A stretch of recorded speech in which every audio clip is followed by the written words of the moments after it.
Well, hello everyone. We are back for another episode of Torn. A new panel. Okay, wait a minute. I'm hearing something. Whose is that? Somebody's computer. Okay. we won't call Lex's name out, but yes. Okie dokie.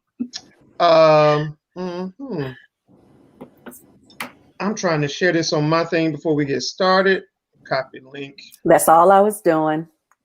Yes, let me get it on mine. Yeah, y'all just just give me a second. That's how we do around here. We keep it real. Is it working? Yes, there it is. Okay. All righty. So, new panel, same problems. That says something right there. So I'm going to have you guys each introduce yourself according to how you are on my screen. Oh yeah, get you a pen and a piece of paper. Sorry, probably should have told you that ahead of time. If you can't remember this, I would like for you to tell people your name, what you go by, and what you prefer, what you want people to call you, where you are from originally, your position in theater, and your nationality. Those 4 things. So we will start with Kiana. Alrighty. Hello, everyone. I am Kiana Alexander. I am from Charlotte, North Carolina. It's okay if you don't know where that is. My position in theater, I am a freelance director, actor, playwright with affiliations with the National Black Theater Festival, Women's Theater Festival, and SETC. My nationality, I am multi-ethnic. Okay. Thank you.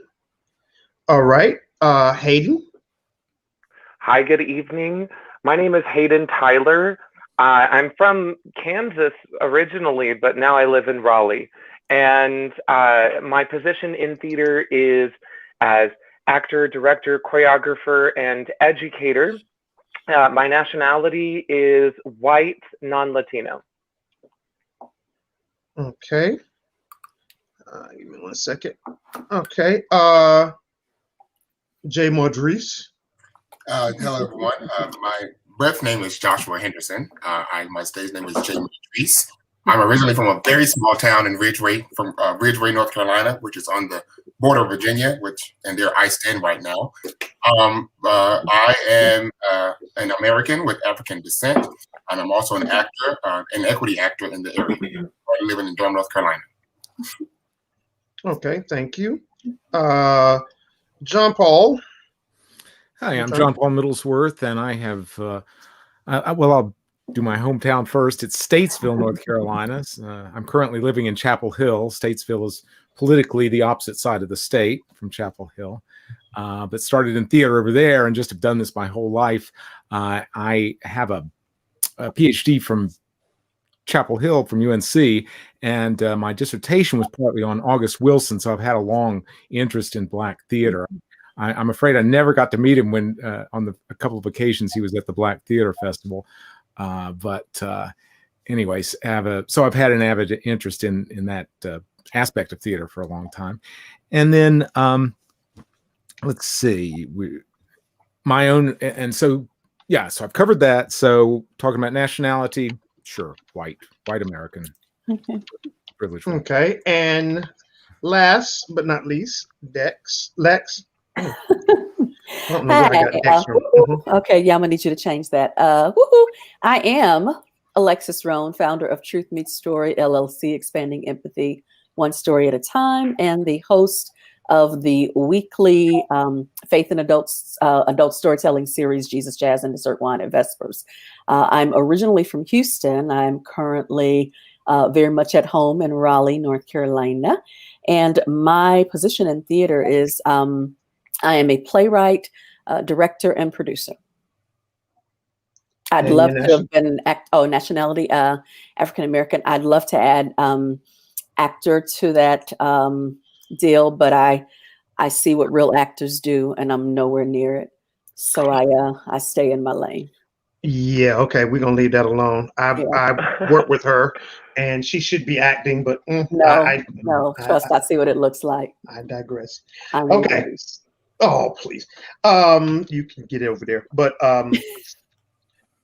so I asked you the questions that I asked you for one really one main question, and we ask everyone that's been on their very first time, and that is about the nationality. Now, I got different answers, but let me ask this: was everybody here born in this country? I was. If you weren't, okay. You were.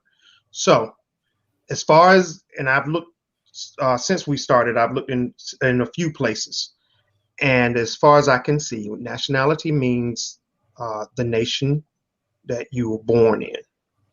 So, it would have been acceptable if everybody up here had said American. You told me your heritage. That was a choice that you told me, but that's not your nationality. I asked your nationality, and basically it's where you were born. But I got white, I got African American, I got multicultural. But then a teenager brought it to my attention that about the American part, because America is a continent, not a country. So Mexico is in America, Canada is in America, Brazil is in America. They technically are Americans too, but we, as calling ourselves American, we become so bougie that we took the name of the continent and made it the name of our country. And it's not just us. You go over to England, you go over to other countries, they say, "Are you American?" And when they say it, the first thing we think is United States off the top. And that's kind of where we're going tonight. It deals with our programming.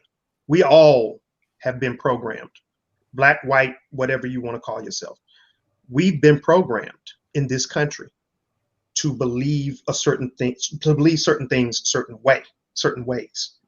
So that's kind of where we're gonna go. I want to debunk programs.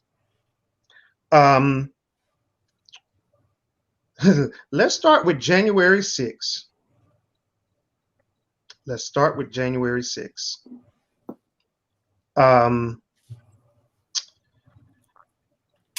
Lex, I'm gonna start with you. Yeah, I know, right? Your thoughts of January 6th. Oh, and before you speak, okay, I want everyone in here, just keep it real. Oh. You don't have to have prepared answers. You don't have to say, "Well, I don't want to say certain things." No, we real here. Torn Theater on Racist Negative. We're real here, and you know, there's a lot of different kinds of racism. So keep it real. Go, Lex. Yeah. Without a doubt. So I think such an interesting question. What are my thoughts on January 6th? I'm like, well, shit, what do you think's been happening? Like, it is as if it's the person who comes to me and says, "I don't know how I got pregnant." Fuck you mean you don't know how you got pregnant? I know how you got pregnant. And so January 6th was the result of what it looks like when people feel entitled, feel like they can go and have their own, they can do it their way. They don't have to honor any of the other standards that everyone else must honor. They don't have to, follow the system. They can just create their own and roughshod their way into it. And somehow, I thought it was interesting that only one bullet got fired that day. And the person who got shot on camera. And when I thought everyone else was so wanting to be a patriot, I'm like, well, shit, rush in and get your bullet. Nobody did.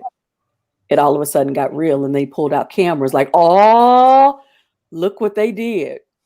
And so I just thought, you know what, this is what you get when people feel entitled to, to just a bunch of dumb shit.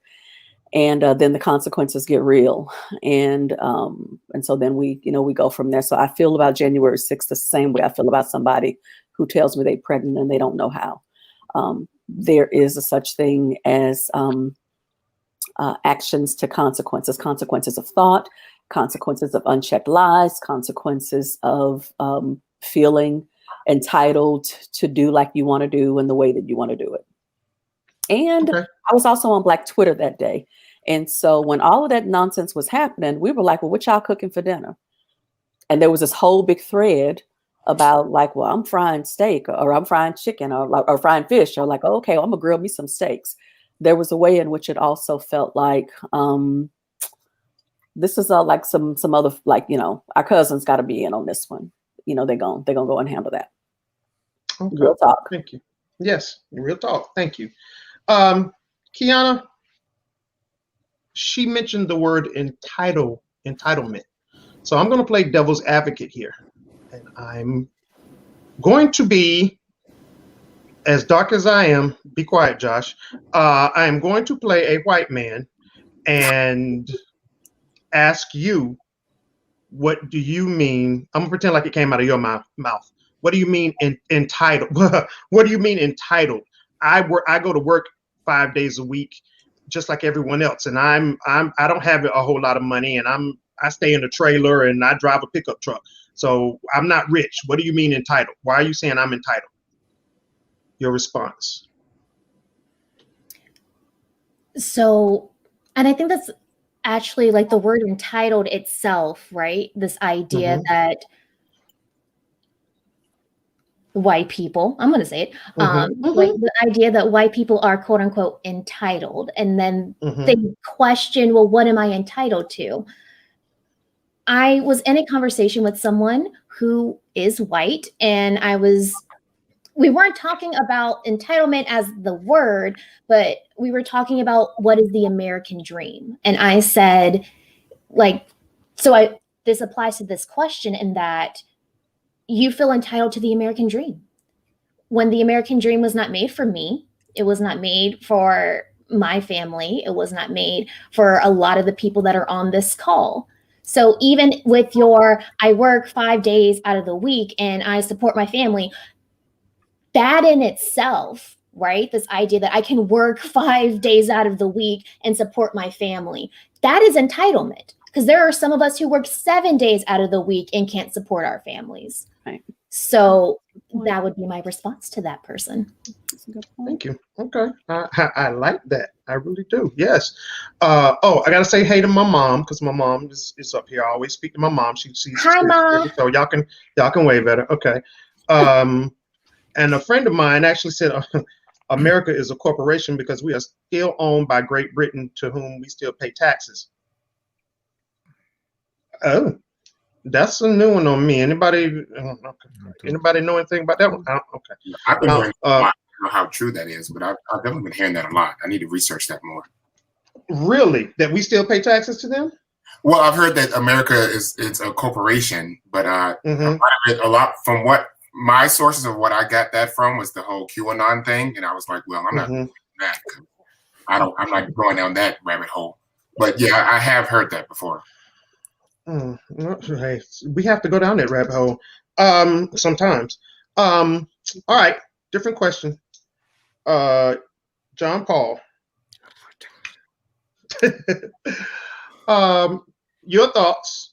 No judgment from anybody up here. And the other thing I always try to tell everybody, I'm not always right. Just because I'm moderating it, I could be wrong too. Correct me. Be quiet, Josh. Again, correct me if I'm wrong. John Paul, Rush died yesterday. Your thoughts on Mr. Limbaugh as a person? Yeah, what did I just read? That someone, they were quoting someone who said, you should never say anything bad about anyone who's died. So Rush Limbaugh is dead. Good.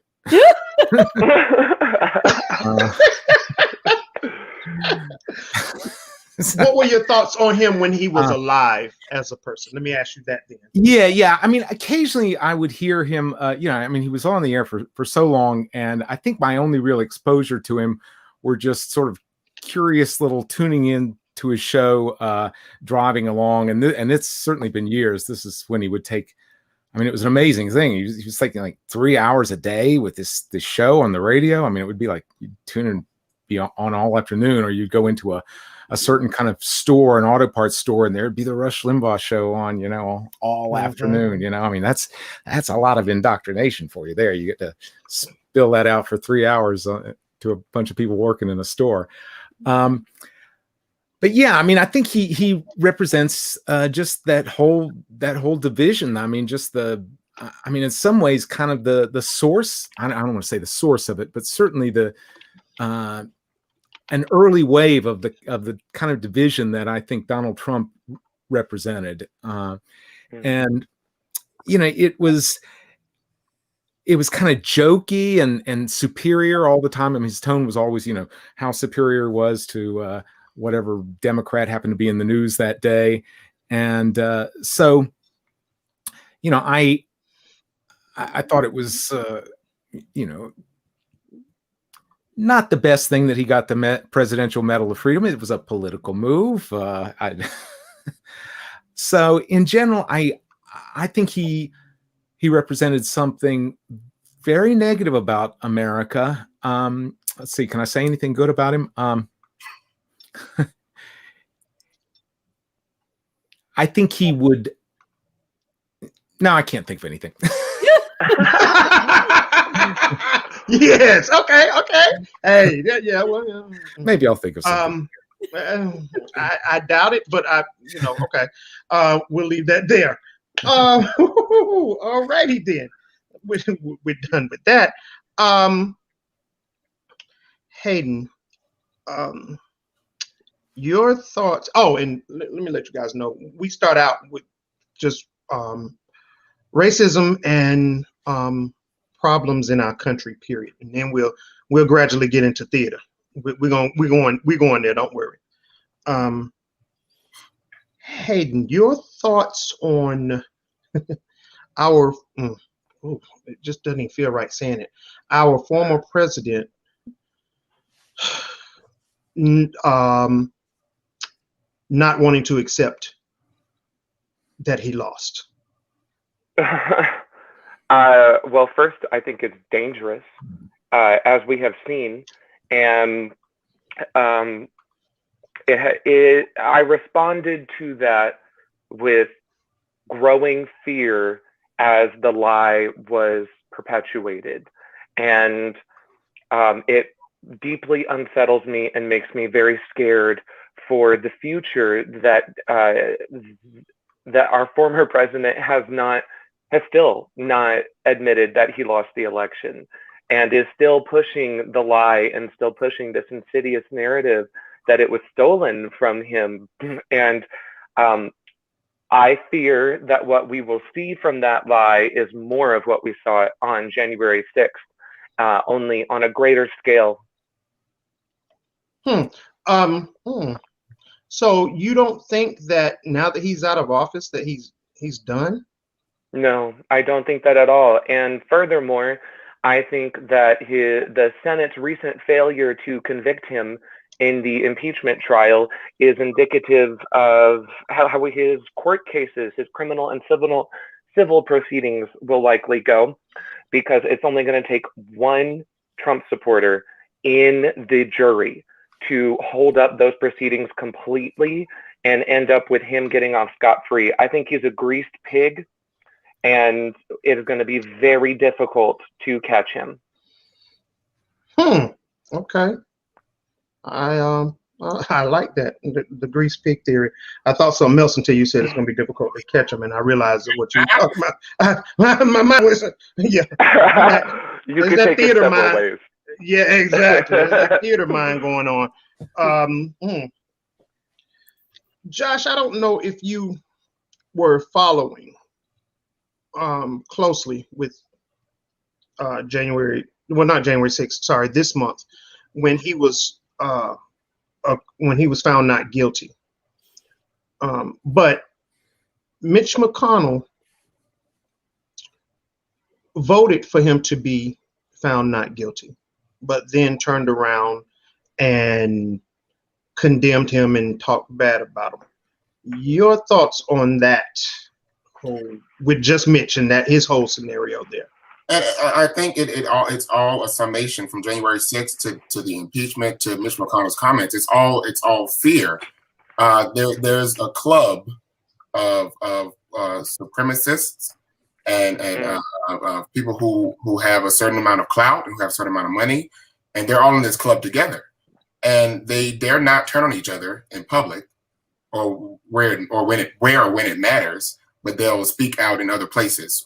So if you have the platform, and if that's how you felt in that moment, why didn't you take the opportunity to do what needed to be done? So I think that's really what it was. It was a fear tactic. It's a domino effect. Something's being set up. And to go off what Hayden said, it's much more dangerous. Our former president is much more dangerous behind the scenes than he is up front, because he's working that room of his supporters, those who have political offices, those who are just lay people walking around every day. He has their ear. And so I would hope we wouldn't see anything to the magnitude of January 6th or greater, but it wouldn't surprise me. It wouldn't surprise me at all. Mm-hmm. Okay. But here's what I think about the whole January 6th situation, though. If we were going to see a greater onslaught of bloodshed, a greater onslaught of like a larger body count, it would have been that day. But one bullet was fired, and they all retreated like children who were like, oh my God, I can't believe that this is happening. And they all pulled out cell phone cameras. So no one rushed the police. No one rushed in, because they met like the real consequences. And the truth is that gun couldn't hold enough bullets to like have shot all of them. Right. So if they were really with the business, then they would have gone in and gotten a bullet. Like they would have, they wouldn't have let the woman, Ashley, be the only one, to pay for her life, to pay with her life. They wouldn't be at the airport crying, talking about they're on the no-fly list. Okay, well, just, get your ass on the bus. You're going to get home. It will not be convenient.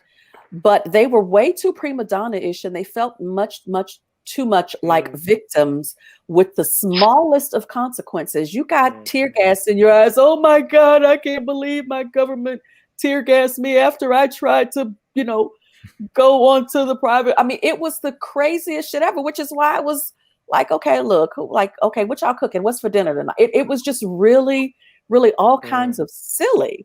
So I feel like if they were going to really do something, they would have done it then, but they didn't. That's where the entitlement comes in. They felt that if they could do that, because nothing was going to happen to them because of who they were and what they have on their skin. And so it was the fear of them being treated as if they had been treating others. It was the fear of the majority fearing they want to be treated like the minority. And because that didn't happen, they felt, they walked out with the podium from Nancy Pelosi. Who does that? They walked out with the Confederate flag. Who would have enough? And I mean, I don't talk like this, but who would have the balls to do that? But somebody who felt entitled. Yeah. So I don't see it getting worse, because now they know. I mean, a police officer was murdered by them. So he didn't get trampled. He was attacked and killed. And there were two who committed suicide based on what they saw. So there were, for all of the ways that we allegedly believe that Blue Lives Matter, there were genuine consequences that I think that, everybody is tightening up. So I don't see that happening again unless they are willing to pay with their own lives. That is the only way that it goes darker. If you're willing to do what the 9/11 attackers did, where you're going down with the planes, you with the business. If one bullet gets fired and one person dies and you run or you pull out your cell phone cameras, you're not serious. Could I ask Lex something? What do you think the odds are of Trump having some kind of a comeback where Trump rallies start up again and he's running for president? Oh, well, see, now that's not going to happen because number one, he has had medical emergencies that they've not disclosed. He is battling some sort of mental decline. Dude was not real smart to begin with. He's just not savvy. And he was very well protected as president of the United States, which means that now that he's no longer president, he is a target. He's a moving target for whoever it was that he was really dodging. There was an oligarch, a Russian oligarch, who got killed with a bow and arrow in his sauna. So the folks that he genuinely feared are creative. He is protecting his underwear because he don't want that now, but that Navalny treatment. He has genuine fears. He has real enemies. And the only thing that insulated him from those consequences was his being president. And now that that is no longer the thing, the consequences are real. And I tell people who are not fans of Trump, like, yo, get your popcorn, like get you some gourmet popcorn, because it's about to get really, really interesting. You're about to see that consequences are real. Sometimes you can have unprotected sex and not get pregnant, but you roll the die and you coming away with, a baby or a disease. You pick, but consequences are real. And I think that we need to kill the narrative that somehow he gets away with it. And he goes, he was just not, he was not that smart. And the people who were also not that smart were the ones who felt like, oh, I don't need to participate in the, in my civic, in the civic responsibility of voting when he won. So he's never won by a majority. He's always just kind of gotten in on people being negligent in their duties and people not understanding that, the consequences are real for all of us, not just him. So I genuinely don't believe that he's making a comeback. We are already seeing the decline. And I think that it has been amazing irony that the New York, one of the New York prosecutors that's got her information is a Black woman. Why that is interesting is that we don't have the option to be sloppy. Mm-hmm. The white man could be sloppy and become president. The Black woman, get you some popcorn. Or you could be sloppy and become the president's lawyer. Facts. Right. Yes. Kiana, let me ask you something.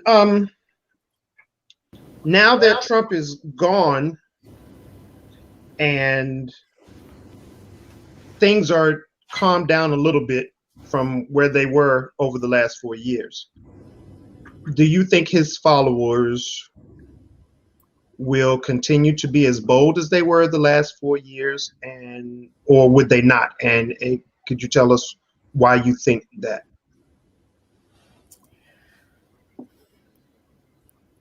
My hesitation is because I am from a Trump supporting county. I grew up there until like 2 weeks ago. I was living there, and the amount of Trump flags that are still up in my community have not decreased.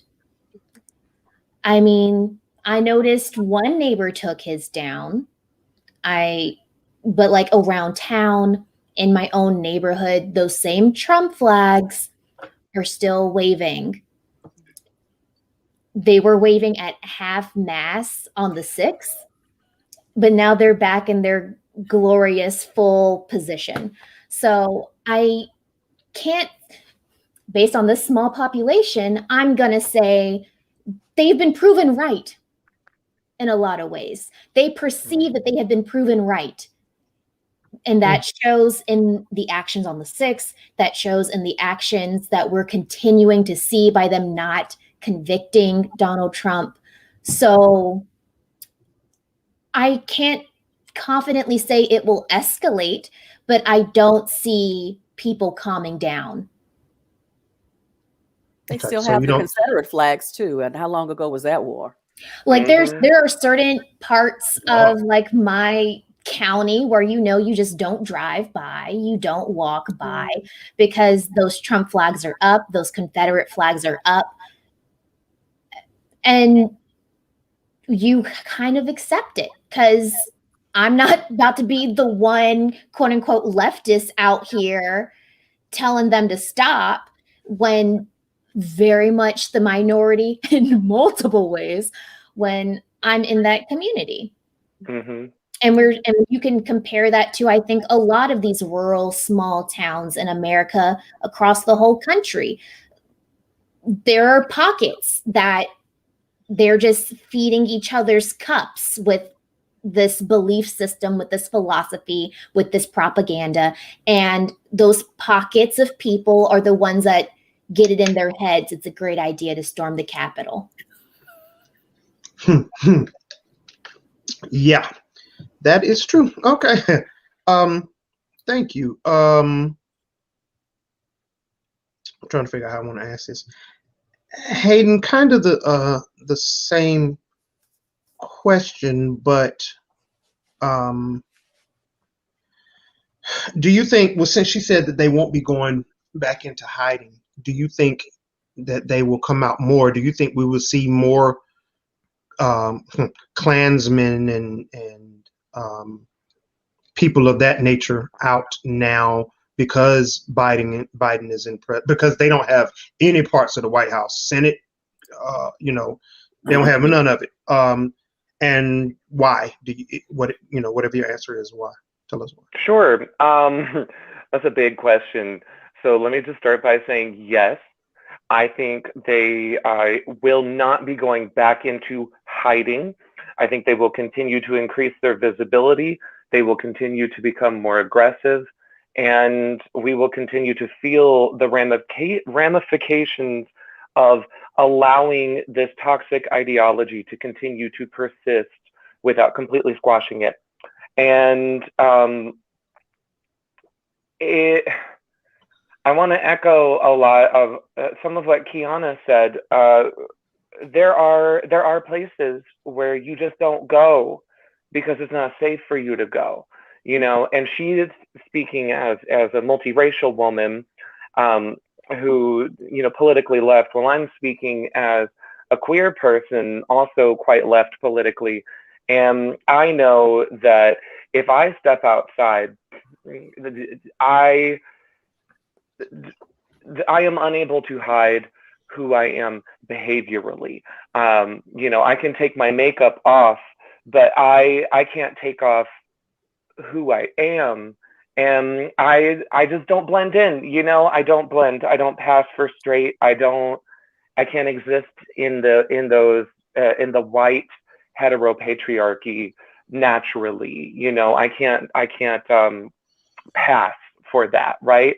However, I feel so uncomfortable driving down 440 when I get aggressive driving from a giant truck, and he's got his thin blue line flag and his Trump flags waving in the wind, and lots of aggressive bumper stickers, and I feel frightened when I see somebody who's got a MAGA cap on. I do. I fear for my personal safety. I fear for the safety of others.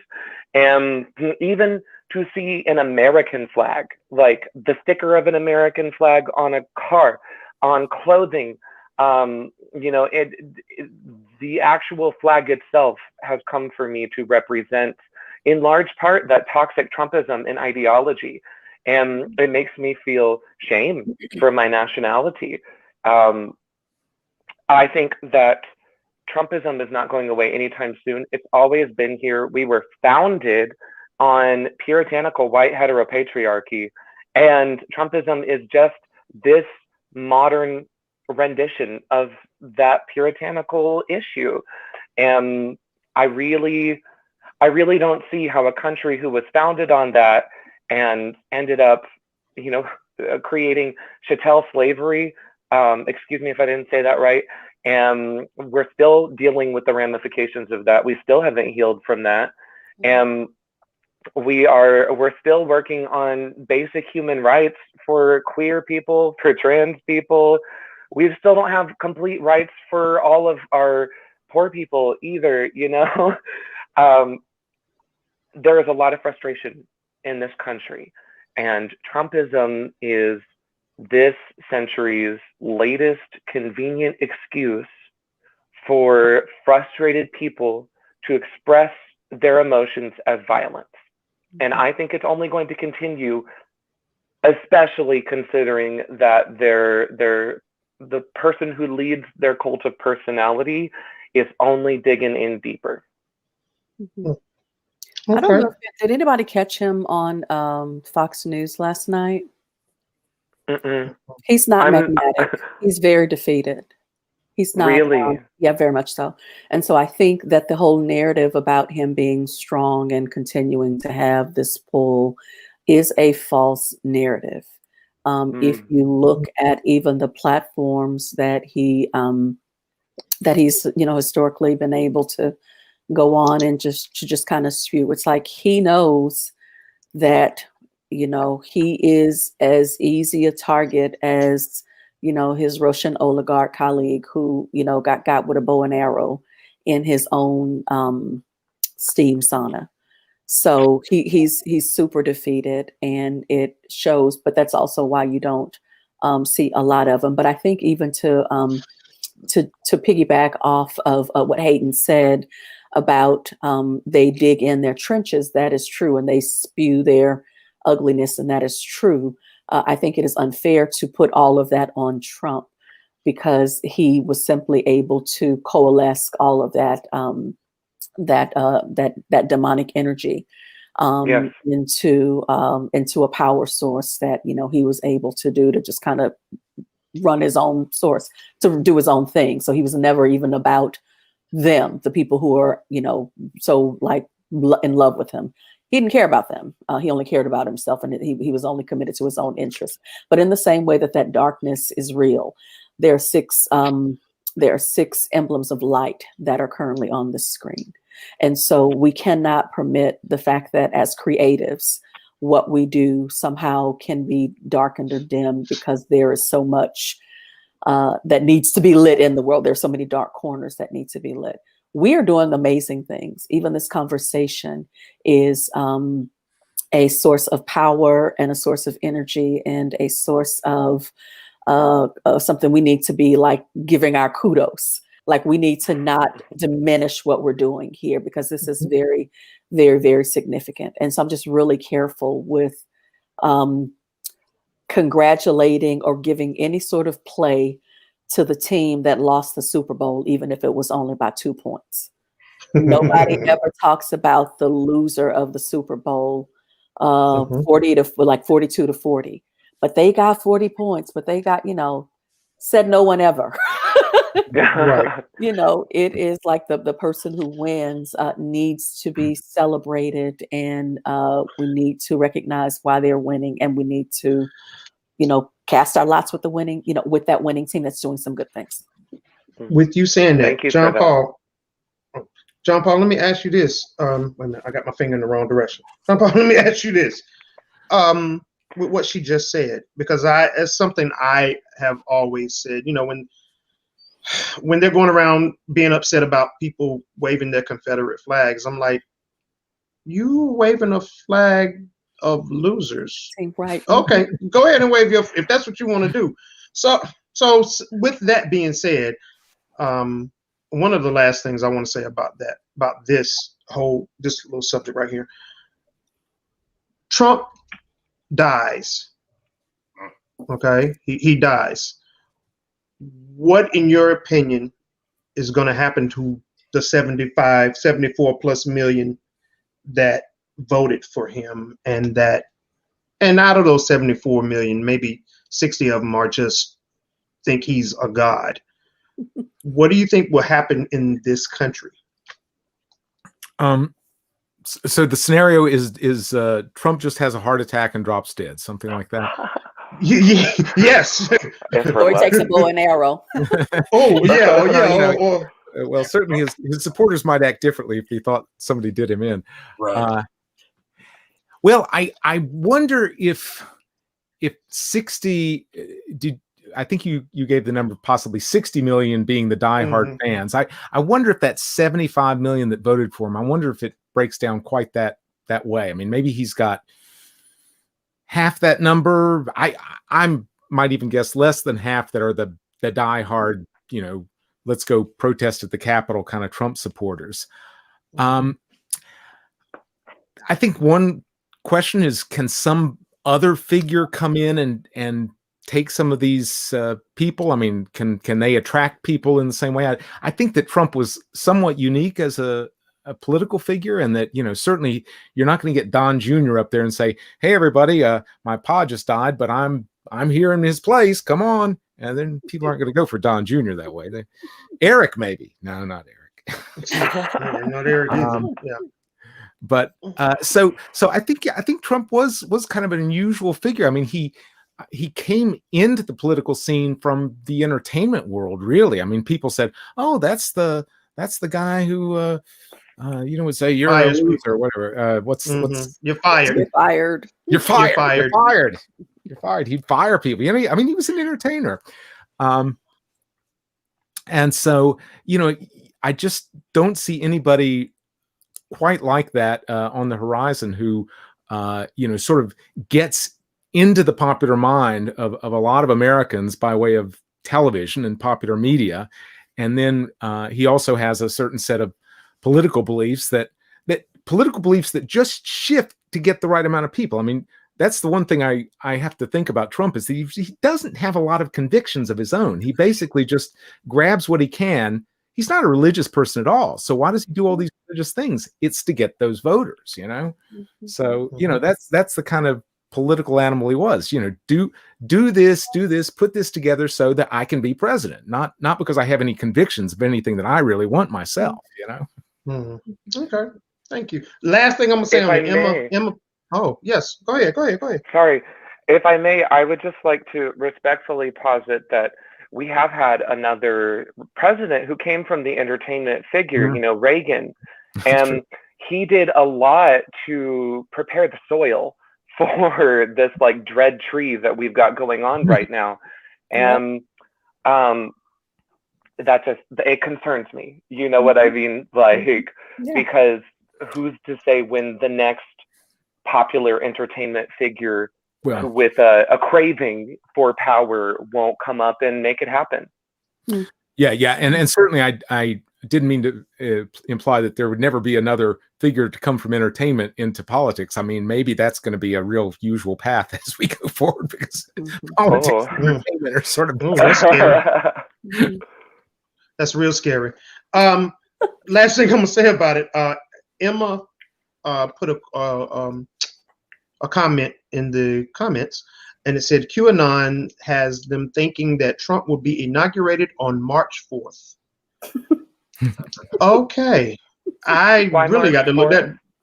at. Emma, do you know why March 4th? Because you take time to figure, huh? There's a video again. This is because I have a Facebook friend who has been spouting a lot of some of the stuff that these people are mentioning, and I'm like, I don't want to, because I'm like, well, whatever. Wait. Wasn't March 4th the original inauguration day, or it's like a previously historical inauguration? Right. So they're saying that the corporation is going to go away, and that we're going to go back to how we did it before in 1871, and that March 4th was the original inauguration date, and so it's going to revert back to that, and Trump's coming back, and it's just it's confusing and it's convoluted, and it really doesn't make any sense. But there's like a video going around that explaining all that, and that's saying that we're going back to 1871. So I don't know how that's progressive at all. I hope not. Wow. Okay. And something, Lex, you were talking about the little video. It's a 27-second video where a young lady is saying that she was trying to storm the Capitol, and she got maced and da da da da. It's a revolution. And if I can find it, I'm gonna show it to you. That young lady had an onion in her hand. I don't know if y'all realize that. She was wiping her face with an onion. Yes. And that's what was causing her tears. She had an onion in her hand. Let me see if I can find that bad. Well, I guess we can't all cry on command. Revolution girl? Yes, Revolution girl. She couldn't cry on command. So she wasn't maced at all. She should take my class. Wow. She wasn't maced at all. I would not have someone to put, like, as a joke, put on the internet somewhere, like how to easily counteract the effects of mace, and include on that list an onion. And then this person read that, didn't register that that's a stupid idea. Now she's rubbing her maced eyes with onion. That may not be the reality, but that's the narrative I'm going to tell myself. I love that you're willing to give her that. That's real empathy. Oh, I love you, Key. That is what I mean by being light and darkness. Right there. Is that what happened to you? Hold on. Lauren, give me control, please.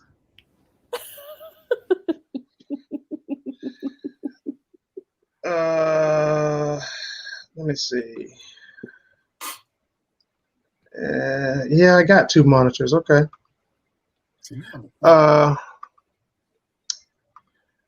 Okay, so can y'all see it? No. Y'all don't see it yet. Look. Okay, there we go. All right. Oh. All right, watch her hand. Look right there. Look at her hand. That's an onion. In the towel? Yes, hold on. Let me pause. Oh, wow. What happened to you? Right there. You see it? I don't know why I can't pause it. Oh, because it's not letting me. Now watch her wipe her eyes. With that onion. Also, for the sake of the argument, she's not even rubbing her eyes. She's just putting it on her. Why did you want to go in? That's true. She's just putting it up there to make her cry. Yeah, you're just trying to produce. Okay. So yeah, there you go. It's a revolution. So it's a revolution. All right. So anyway, I'm gonna move on. Thank you guys. I don't normally talk about this because this has nothing to do with Torn, but because I experienced it myself, I do briefly want to talk about Corona, COVID. So for those of you who up here who didn't know, I spent Christmas with COVID. And it is no joke. It was rough. I'm still having side effects. I messed up my vocal cords because of the coughing, and that is going to require laser surgery, which will be next week. Busted blood vessels on my vocal cords. Oh my goodness. So it's no joke. But I want to ask your thoughts on what's going on. Now, I work at a university. Let me tell you this first. I work at a university, and there are quite a few people who still will not adhere to the mask wearing. Oh. And they're about to get kicked out of the school. Oh, wow. If they don't do what they're supposed to do. Oh. But this has been going on for a year. They're about to get what one? I'm sorry. They're about to kicked out of school. Okay. They're about to get kicked out of school. Okay. And this has been going on for a year. John Paul, your thoughts on just the whole Corona situation?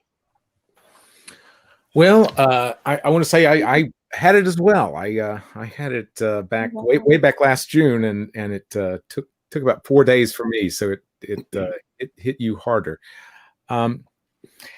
Yeah, I mean it's funny to go back to my hometown and just see how freely people seem to be going in stores and doing all kinds of things without masks. I don't see that in Chapel Hill. Sometimes though, when I'm like out running, I wonder if somebody who passes me is going to say, "Hey, where's your mask?" I'm going to tell them I had corona and I'm okay, but that I've got antibodies. I'm going to tell them that, but so far nobody's done that to me. But let's see some thoughts about COVID. Just in terms of the disparity of how the vaccine is going out, it looks like the people who need to get it the most are getting it the least, and then to add to it, I think it comes back to your initial question of that sense of privilege, and it's almost a kind of the person who's going to walk around without the mask on is saying to themselves, well, they're being anti-science for one thing, and they're saying, and they're just not taking other people's health into account. And I wonder how many of these people say to themselves, well, it's it doesn't hit white people as hard, so I can be the white guy walking around without a mask. It just doesn't hit us as hard, Wow. So I don't know. Those are just some random ideas. I'm sure somebody's got more insight than I do. No, well, I mean, you're speaking the truth, though. You are telling the truth. Josh, let me ask you a question. Mm-hmm. If that was to strike you right now, do you know some of the things you could do personally to make yourself better? And if you do, what are they? Well, I've seen some posts. I know you posted some ideas that I think one of your family members had given you, and another actor friend of mine had posted some things. I wouldn't say I know exactly what to do if I were to get it. I actually recently just lost an aunt in New Jersey to the disease. Wow. So it's very scary because I have a father my father is a cancer survivor, but with him having that, having had that, it kind of leaves him susceptible to if he encounters it, it could go the wrong way. So it's something that I kind of have fear about, and it's very confusing because once you think you get a handle on it, now you hear about all these other variants are coming out. And like there's a South African variant that's in North Carolina now. So I try to tune out from it to maintain my sanity. But then I want to be so uninformed that if you do come in contact with it, that you don't know what to do. So it's a scary dichotomy of, how much should I retain? How much should I, stay away from? So it's something that I'm afraid of. Luckily, I don't come in contact with anyone because I am working from home most of the week. I only leave home two times a week to go to work, and mostly I'm at home and I go to the grocery stores. And I haven't seen anyone, directly not having a mask on. I try to, make sure that I'm doing what I need to do.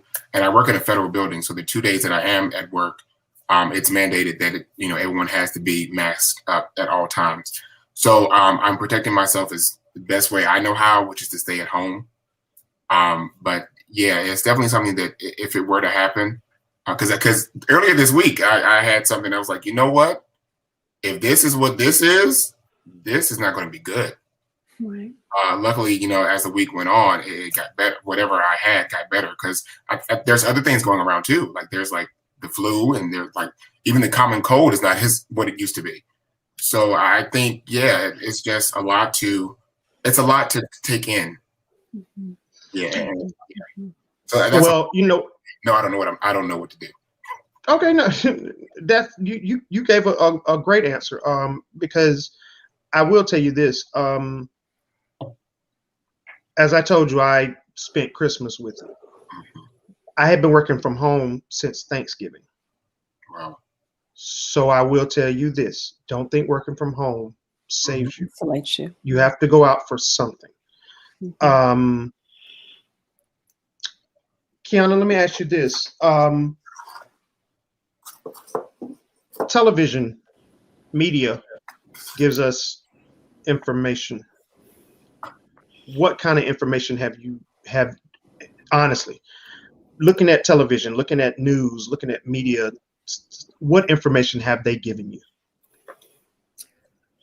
I'm kind of in the same boat with Josh, where I have to take a step back a lot from consuming the media, regardless of what form it is, surrounding COVID-19, just because, stress. Right. But I can't say anything has been helpful. And I say that knowing that the Attorney General, no, lies. Dr. Fauci brought out the statement saying that when he was trying to operate within the Trump administration, they were actively stopping him from releasing information and saying all the things that he wanted to say. So I can't connect as a common folk citizen how much of the non-existence of information stems from that versus I actively am not seeking out this information. And then I will also put a caveat on my answer and say that I have some very serious pre-existing medical conditions. So for me, I do have conversations with my specialists about what my particular case would be if I ever had COVID. So I do know what to do, which for my situation is immediately go to the hospital, do not pass go, do not collect $200. I don't know if everyone else is having those conversations with their medical professionals, though.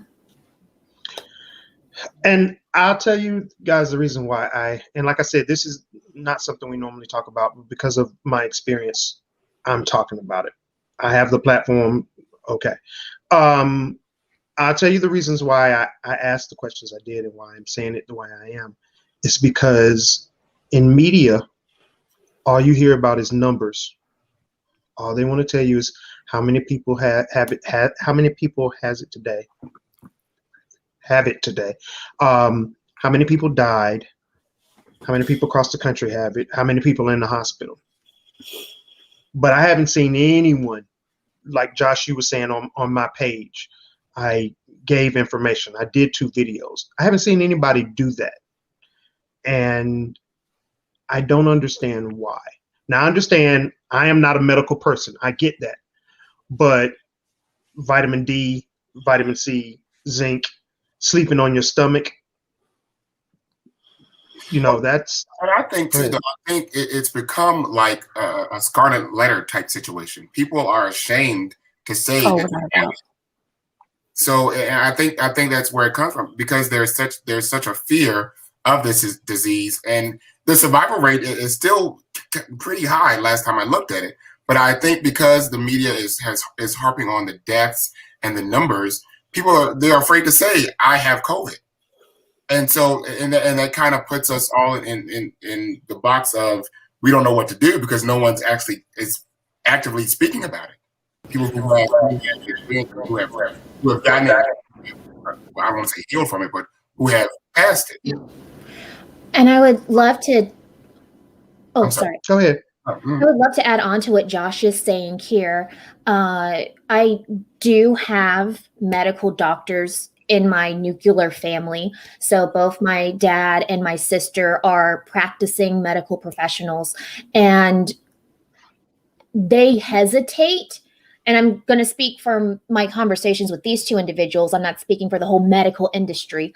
They hesitate to give out information, talk about information, because we are still learning about it. We are still learning about it. So they don't want to be the source of misinformation. And then someone can come back and say, well, Dr. So-and-so told me this. They're only working with what they know. And as you've already mentioned, there are different strains, and they are reacting to the science and the vaccines and everything and the treatments and the steroids. It's all evolving too fast for the science. So there is this hesitancy and this withholding of information because they don't want to publish it and then be wrong. I get that, and I that does make sense. But when I went to the emergency room, they said, "You have it. Go home and quarantine." That's all I got. That's all I got. And that's not enough. If they're putting out a vaccine within a year, then somebody can tell me something. Somebody at that emergency room could have told me something. My mom who's a retired nurse, and some other nurses that I know were all over the computer looking up stuff and finding out stuff for me. But I've lost classmates this year because they didn't have my mom. They didn't have anyone to give them that information. And believe it or not, there have been 3 or 4 people who've seen my post. And as you said, Josh, it's a stigma with it. But they reached out to me personally and privately and said, "I have it. Tell me again exactly what I should do." But they didn't want it to be put out. There have been people that once they found out I had it, they didn't want to get near me. And I'm John Paul, like you. I'm like, you don't even what you don't realize is you actually might want to be near me because I have antibodies in me right now. You might want to get near me because I'm better than good. But you are absolutely right. I'm not asking you guys these questions about this for a debate. I'm asking to teach a lesson, and I understand. And I was exactly like you guys. Before Christmas. I was like, okay, I've heard enough. I'm tired of hearing about it. I don't want to hear about it anymore. And little did I know that I was uneducating my own self by not researching it and looking. Go ahead, Lex. Well, I don't think I ever said I don't want to hear about it anymore. I took it very seriously. I didn't feel like 50,000 deaths and then 100,000 deaths and then 200,000 and then 300 and then 400. That was not insignificant to me. So you can't really talk to me about statistics when I know for a fact that if only 1% of all airplanes crashed, 99% of them, arrived safely, we're still looking at like 1,000, plane crashes a year. That's a lot. So percentages are not what I'm not looking to hear about your percentages. Like I'm looking at hard numbers, and I'm looking at what I can do. And I think I had posted this on Facebook, the thing that has been most difficult for me is not being able to see my mother, to hug her. And one of my cousins had said, "Hey, Lex, I think, mid-January, let's do a road trip. We're going to come from Texas. I'm going to grab your mom and my mom, and then you can drive from Raleigh and we're going to meet in Florida." And I'm like, "Yeah, that'll be cool. We're going to rent a beach house and like, we're going to be good." And my mom was like, "Okay, well, number one, Florida." And number two, I'm 71 and my doctor said I needed more, I think it was vitamin D or so, like something that it was B12 for her. Her doctor had said she needed some more B12. And I spent a day sulking because I was like, she yanked the trip, like, so now nobody was going to go because mom said, no, I'm not going. And I, called her the next day and I said, "Look, I'm salty about you canceling our trip." And she said, "Well, add garlic and pepper. You'll be fine." Come on, Mama. And then it took another day for me to get over that. But eventually I started talking to people and they helped me to see, you trying to take your mother into Florida? Really? That's what we're doing? Mm-hmm. So I know Juan is like, really? But you talked about the I think it was Josh that said it's the scarlet letter A. Yes, it is that. It is also the real loneliness of what we feel when we've not been able to see, people that we love. It is hard. But mom was real casual. She's like, "Look, I plan to live past this. So like you'll see me out, you'll be all right. She was very like, get away from me with all of your like, oh, I miss my mother and I just want a hug from her. She's like, I'm not trying to hear all of that. She was very, very unbothered. Very unbothered. But yeah, it's like not driving. Yeah, driving all the way to, of all places, Florida. But first of all, the drive, then all the way down to Florida just to hug somebody. No, you can wait. You can wait a few months. Stay inside. Stay safe. So yeah. But no, I was not tired of hearing about it. I was just lonely. I just want to see my mom. My mother was wanted to come up here, and she's an hour and a half away, but she knew she couldn't. And so she'd make phone calls every day and she'd make sure, things were like they needed to be. But one of the classmates that I lost this year did the whole 14 days of quarantine. And this is one of the reasons why I've even brought all this up, is because the media has us thinking that after our 14 days, we don't have it anymore. After those 14 days, you aren't contagious anymore. You still have it. And a lot of people aren't passing away necessarily from within their 14 days. It's after the fact. Their oxygen levels drop down to nothing and they just drop dead. This classmate literally was walking out of a convenience store and just dropped, because her oxygen levels were that low. I didn't learn that from a medical person. I should have, but my mom was like, you need to get an oximeter so that you can stick it on your finger every day and see where your oxygen levels are. They need to be 95 and higher. I wouldn't have known that. And, that's the other thing. People are thinking, okay, and this comes from the media. I did my 14 days. I can go back to work and I can go back to my life as usual. And they drop because, let me tell you something, and I'm still feeling it. When Corona makes me tired, that's it. I don't care what I'm in the middle of, unless I'm already sitting down. I'm down. I'll move 3 tables and 3 chairs, and then I'm gonna be tired. I'm gonna sit down. Yeah, I'm done. So, my mom said, way to go to Alexis, mom. Yeah, because that sounds like something my mama would say, put some pepper and garlic on. Anyway, but yeah, that's it. So that was my whole reason for bringing that up and asking you guys about that, because we need to make sure that we educate people. And so anybody y'all know, send them to my page. Yeah.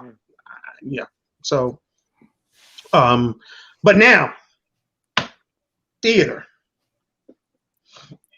Okay, so one of the reasons why. Right quick. Let me backtrack.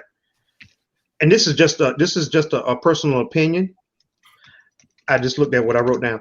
I have issues with these variants because how can somebody who's a 20-year-old in Colorado who has never been out of the country be the first person in this country to get a variant from England? First official person. Thank you. That's wrong finger again. Thank you. That's okay. 2 people in South Carolina, of all places, never been out of the country, got the South African variant. So wait a minute, you're telling me everybody got to stay 6 feet from me because it don't travel further than 6 feet. But now it traveled all the way from South Africa like a hurricane coming through the water. I don't have an answer. It just doesn't. Again, that's that programming. We heard it. We believe it. It's got to be true. Anybody got an idea and opinion on that one? Because it doesn't make sense to me. At the risk of spreading misinformation, I, as Kiana Alexander, not medical professional, suspect that these individuals were in contact with people who were traveling and were unsafe in some way. And because people can be asymptomatic and not know that they have it, think that they're safe and think that they're among good company and spreading who knows what. But again, not a medical professional. I only play one on TV. Yes, I like that. But thank you. That is one of my thoughts. But again, it's said and people just automatically believe it. Well, it's only in South Carolina, so it's not coming here. Okay, but those people haven't left the country. That part hasn't, think. Anyway, okay, moving back on the theater. So the whole reason that one of the reasons why Torn was started was because of what happened with George Floyd. But in theater, everybody put out their statement, and they all sounded like cookie cutter statements. And so at that point, I started speaking to a few people, and then I learned that there are people who think there is no racism in theater, and there are people who think there's a lot of racism in theater. How do I want to ask this? I don't want to start with Lex because she'll be talking to 9 o'clock. We're not doing that.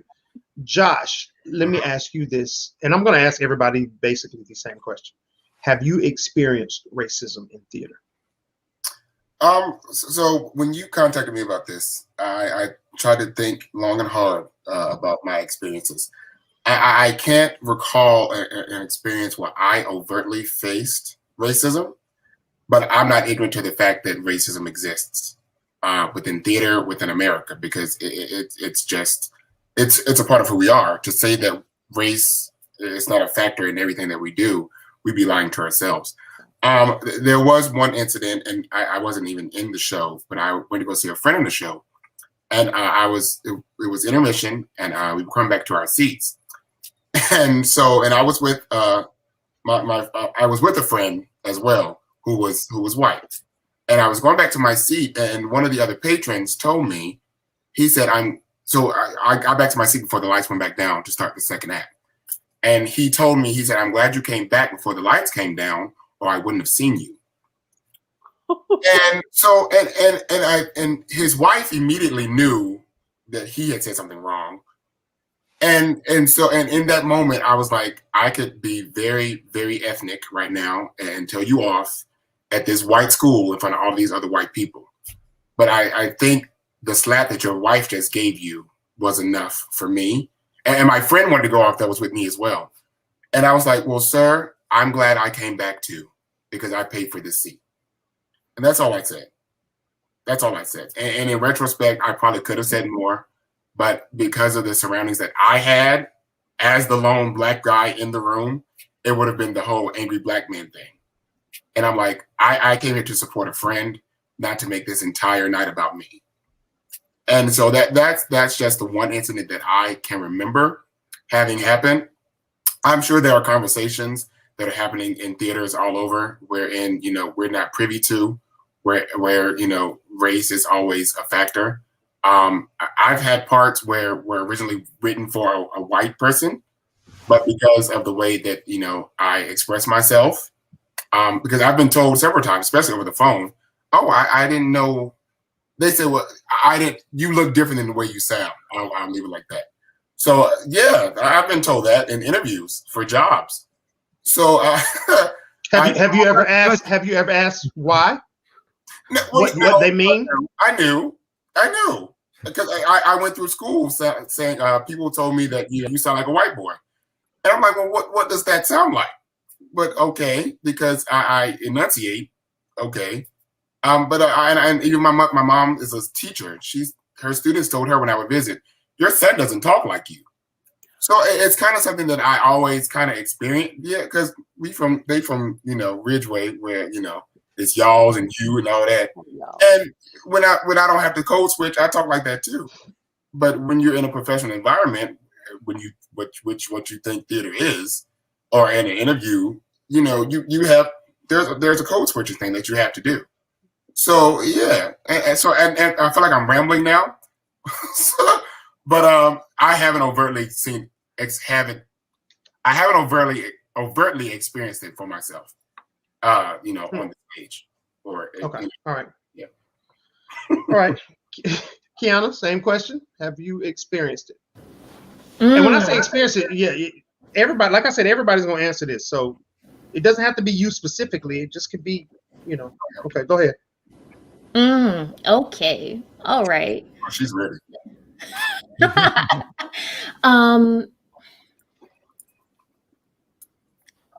going to start off with some context. Okay. Kiana is black and white. Kiana looks the way she looks.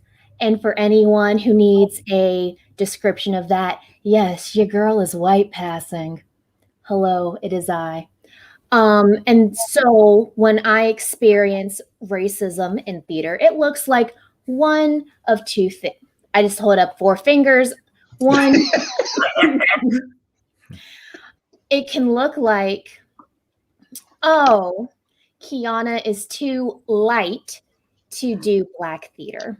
We are uncomfortable around Kiana, and we cannot be our best black selves with her in the room.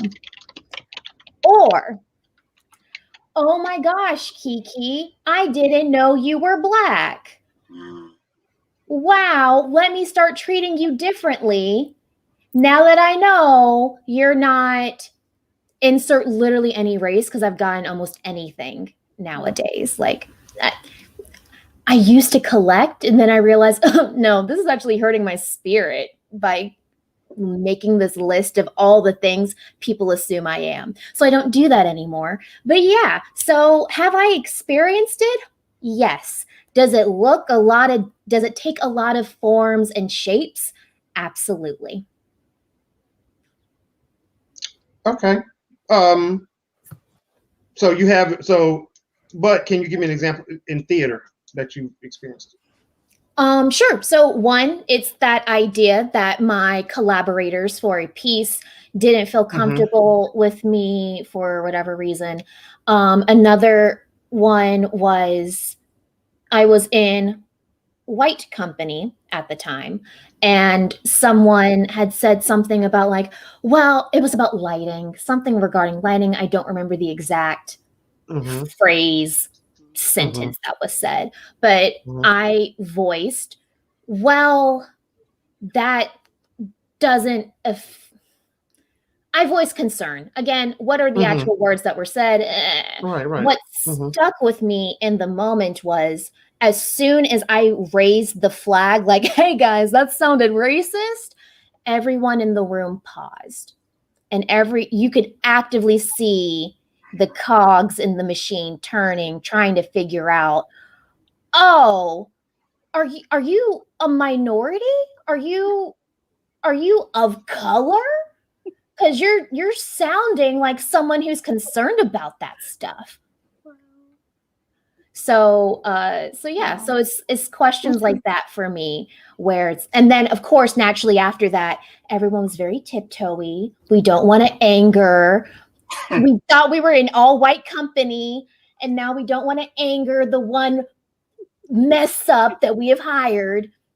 So that was a while back, but it still sticks in my head. Yes, thank you. Oh yeah. Oh, you do. Ooh, you just gave me some stuff. Okay. John Paul, because I'm saving that Lex for last. I can't. Go ahead, John Paul. Yeah. Well, I don't think anybody has refused me a part because I'm white. When I tried out. Well, I mean, but I do have an answer for this. I have actually. Okay. I think some interesting ideas about it. Well, I've been for a number of years producing short play festivals and often in the position of picking plays that people are going to be doing. And I think that what I've seen is something of a kind of vicious cycle. And in fact, it's not just black actors and black parts. I think to myself, we were searching for an Asian actor to do a part. Now, this may not be Playmakers or something. This is a smaller theater kind of level, but it's very rare for, let's say, an Asian American to audition for a play. And, so they're naturally, it's kind of hard to find parts in the plays because the actors aren't auditioning, or you don't say to yourself, oh gosh, we're going to pick this play with 3 Asian Americans in it. Certain theaters of the size that I've been involved with, they probably would be very hesitant to do that, just thinking, well, it's going to be a real devil to try to cast this thing if we pick that play. And so I think in the same sense, we have been resistant in the theaters, the smaller theaters that I've been involved in, to depend on being able to cast Black actors in certain roles. And so you don't pick the plays with those things. So there's a kind of, systemic racism almost. And you do have some of the instances like Josh and I guess we were both Dutch, right, Josh? Wow. See what I told you? So we were good buddies in a play one time set in the 40s, I guess, 30s and 40s in Holland, and we were both Dutch. So there was colorblind casting for that. And I was just reminding myself today of August Wilson's objection to that, that he thought that colorblind casting was kind of working against the larger efforts of Black theater, because it was sort of like, satisfying a certain kind of need without really getting the Black stories out there. Sure, have an all Black Romeo and Juliet, get all those Black actors on stage, and then that's part of your season, and a play that's really about Black life and Black experience gets on the table because, well, you took care of that. You got all the Black actors on stage. So, those are some broad ideas I have about racism that might be in the theater on the production side. Right. Okay. Thank you. Lex? So what had happened was... Oh, Lord. Oh, boy. Personal story. Oh, God. Let's go. Let's go with it. 2018 March, I was in Houston, Texas, and I was I had adapted a memoir that I had co-wrote called 29 Years for 13 Seconds. The Injustices of Justice was the name of the memoir, but the one act play that I wrote to be featured in the Hollywood Fringe Festival, gosh, that was like back in 2015. It was like 29 Years, 13 Seconds on women, religion, social services, and the rest of that bullshit. So that was the title of the one act play. It was written to sell the book. It was written to promote the book, but the play just kind of took on a life of its own. So 3 years later, we're now in Houston, and we're in one of the big theaters, on like one of the big black box theaters in this section of Houston called Theater Row. And it's beautiful, and I am working with a tech manager, and I have a stage manager, and I have a marketing manager. And so it's like I have all of these like alleged hands on deck. Well, the problem was that I show up in this space with my my cast, traveling from the West Coast to Texas for this. I think we had a 1 week run at this theater. It was, there was something that was going on in their system, but they assumed that it was the way that I had directed the lighting scheme, like somehow I was at fault. And so our very first show, there were these issues with the cues, and the tech manager who was running the lights, he was literally like beating up the board out of frustration. But instead of them acknowledging that there was something that was wrong with the system, they were like, well, Alexis, we think it was something wrong with the cues. Like we feel like this was somehow your fault. And I have a shirt that I wear, and it was a title that my a cast for another show that I had directed had given me. The shirt says "Delightfully Dominant," and so I'm dominant, but I'm delightful about it. And so I had to be my delightfully dominant self in this space. And it turns out there was a bug in the system. Mhm. It was easy to blame me, but it was convenient to blame me. But it was actually a bug in their system. And so they ran this software to clean it. And then the rest of the shows were great. So when the show was done, I'm meeting, with everyone and just kind of having a clearing because I believe in leaving every space better. They just didn't seem to appreciate that. And so it was a very bad experience for me working with them, being who I was all the way through, including the part of me that says, okay, as adults, let's have, come to Jesus meeting about this whole experience. But I was in Texas and I did not look like what they were accustomed to seeing with, the being, and the one who was like calling the shots, and it bothered them. And so whatever sort of passive aggressive ways that they could do to kind of make it more difficult for me, they did that. But it's like I walk taller. I walk taller in that. So that literally is the only experience that I can think of. Everything else that I've done has been remarkable, and I have so appreciated my partners, in storytelling for the stage. Yeah, but it was just that one. Okay. I got 4 questions I'm gonna ask. Just pick people at random. And if you're not picked for this question, but you want to say something about it, then go ahead and say something. And this kind of came from things that you guys had been saying.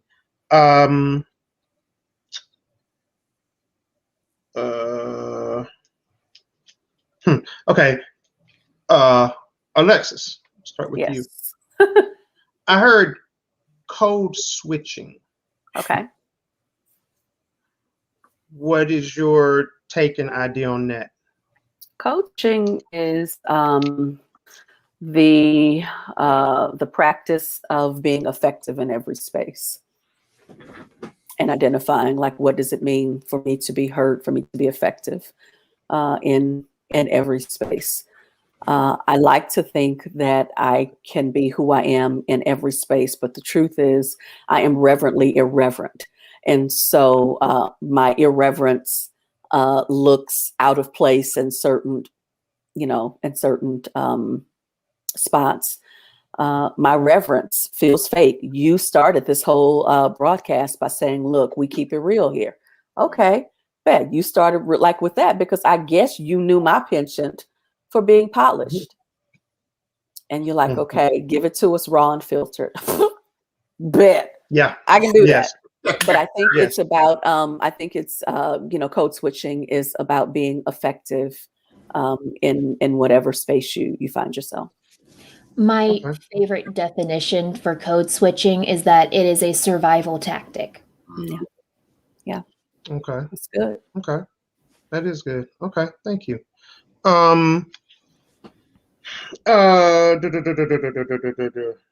Josh, Mhm. when do you, in theater, in theater and in life, period, but but like I said, we're staying in theater right now. When do you say enough is enough? When do you say, I've taken it, I've allowed it to continue? I'll give examples. A black woman is in a play. She's the only black person in there, and there's a designer. There's a hair designer for the white young ladies in there, but there's nobody for her, and that's just an example. But there are microaggression things like that happen all throughout rehearsals and stuff. When is enough enough? When do you say, I don't care whether they think I'm the angry black woman or the angry black man or the angry Asian woman or angry Asian man. Yeah. They don't see what I'm seeing. I need them to see it. Well, for me, it's easier for me to speak up when it's happening to someone else. When I see someone and have experiencing those microaggressions, I can say, "Hey, that's not cool. You need to realize this is what's happening." it's easy for me to do that for someone else.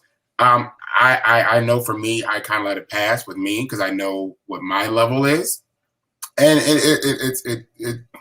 it can come off as cowardly because I don't want to ruffle any feathers. That's just who I am as a person. But it's easy for me to point it out for somebody else and say, you might want to change how this is happening because this is what she's experiencing. Because I know for me, sometimes I kind of want someone to step in for me. So it's easy for me to do that for somebody else than for me to do it for myself, which is weird saying it out loud. But yeah, that's the answer I got. Okay. So is there ever a point where I would say it for myself, and am I wrong for doing it? And will I be seen? Will I, go ahead. I think there's a breaking point for everyone. I mean, of course, not saying it, maybe cowardly, but I'm not a coward. Right. Yeah. So when it comes to that point where you're just like, because at a certain point it's like, okay, you know what you're doing. You can't be that ignorant to what's going on right now. And so now I have to say something. And I'm the type of person it takes a lot to get me to that point. But once I'm there, and it's like hey, we gotta handle this now, or something's gonna happen. That's not going to be pleasing for anybody in the room. Okay. Anybody else? Any words on that? If I could add something to that, it's kind of an interesting point in theater now. I'm with the Durham Savoyards that do Gilbert and Sullivan, and they've explored kind of the option of adopting the Chicago theater standards, and maybe everybody here knows all about that. But we're at a point in theater, and I think certainly an incident like Harvey Weinstein put everybody in this mentality of how do we make it safer for actors. And so I think we certainly have made some progress, let's say, with a document like that, an effort like that, to say, okay, actors who previously said to themselves, I feel like, so-and-so is really getting on my case. It's really, this isn't right what this person said, but they can't take it to the director because the director's saying, he's a big troublemaker. They can't take it to this or that person. So to actually somebody to think we could have a structure where actors could feel a lot safer and a lot more supported if we just take these steps. So I think we've made a little progress there. Okay. All right. Thank you for that. Yes. Kiana, only black. You mentioned that. Is that something that should be changed, or is it okay if there's only one black in the production staff? And you mentioned that the treatment changed once they found out. And I'm trying not to get personal on this, but I find myself doing it. And I will get personal on this. I have been in that situation where I was the only black, and it wasn't it wasn't like with your situation when they found out. They were like, oh, they were tiptoeing from the beginning, but at the same time, they were talking over me about stuff that I was doing. I was a sound designer, and they were talking about sound design to each other. And I'm just looking around like, wait, really? So, at what point do you say, okay, just like with Josh, at what point in the production, as far as the production staff goes, at what point do you say enough is enough? And in your case, I know how you handled being once they found out, but is there a time where you say, okay, why y'all tiptoeing around me? And do you acknowledge it? That's what I want to say. Oh, these some good questions. So first things first, I do want to share with everybody one of the shifts in my own perception, which is I want to take like the only Black in the room and what I would love for us to say, or like change our perception of the only Black in the room and create the first Black in the room. So now we're feeling as though like, okay, cool, I'm the only one right now, bet. But let me call Alexis, let me call Josh, if you want to work in the system as it currently stands and you want to make change in that system, change the people working in it. Right. And plenty of people have said, like, well, if you don't change the institution first, you're inviting people into toxic situations. Sure. So I'm going to call Alexis and say, I got this toxic room. Can you come and bring your sage? And we're going to figure this out. Yeah. Come on, Key. So Yes. that's one of the things that I've been working on in 2021 is not being the only, but being the first. I love that. I got to write that one down. Yes. Good. Mm-hmm. Hashtag I feel so solution. validated whenever you write down stuff I say, Ron. Thank you. Hashtag solutions. Key got Yes, that's right. Go ahead. But to Keep go talking. back to your original question, right? This idea, Mhm. do I acknowledge when they treat Mhm. me differently? Mhm. Kiana's not one for confrontation, and I acknowledge that. So I will not verbally say, oh, I'm calling you out on this, this, and this. But if anyone is paying attention, Kiana will start to move differently. Right? Like this idea of me hopping into the call or me coming into the rehearsal room and calling everybody friend, that will stop.